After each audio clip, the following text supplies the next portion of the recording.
Hi, I'm Bob Howard, and in issue 91 of the Wood Review I talk about a leg joint that I've been using in my chairs since about 1991.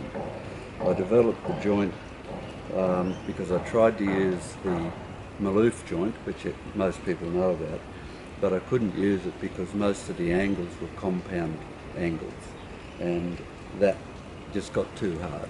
So I developed this one where this is a model of it. That's the leg, this is the seat. So the leg goes into the seat like that. So that's just a straight housing joint. I should say that what we're looking at here is finished joints. So in the magazine, as I show the making of this, these joints are not sculpted to this extent. So you have to make a few allowances for that. I start with a housing joint cut into the side of the seat, cut to the exact size of the leg so that that is a good fit in there. And then I drill it and counterbore it here so that it takes a 12 gauge by 4 inch or 100mm screw. And then after it's all glued up and screwed in, I put this under the drill press and I drill down the length of the joint on either side, and I then turn up hardwood dowels with flared ends so that that dowel is then driven down that into that hole along that joint line, and the flared end gives a very tight fit at the top. The dowels obviously have to be cut to length because one's that long and one's only that long.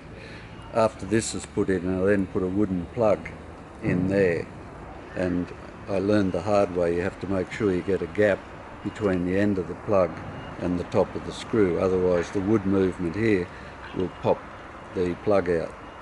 Now the strength of the joint, and this is the whole point of it, is derived from the fact that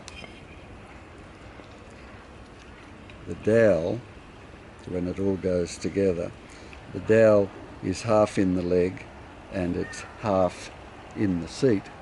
So the only way that that joint can move like that, first of all you've got to break the glue joint, then you've got to pull the screw out, and then you have to shear these dowels off along their length. So these are basically just keys with quite a common way of securing pieces in metalworking, but it ends up making a very, very strong joint, and I think in a lot of ways it's a stronger joint than the Maloof joint.